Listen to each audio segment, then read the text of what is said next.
is an instrument? Well, an instrument is an efficacious sign.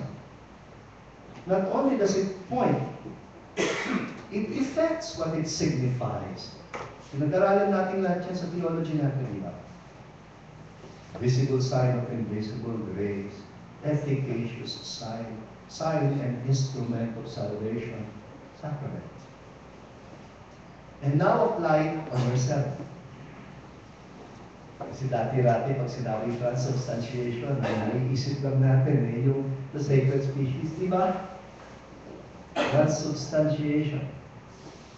Alam niyo, minsan pinapakinggan ko, o binabasa ko, yung reflection ni John Vianney ng transubstantiation.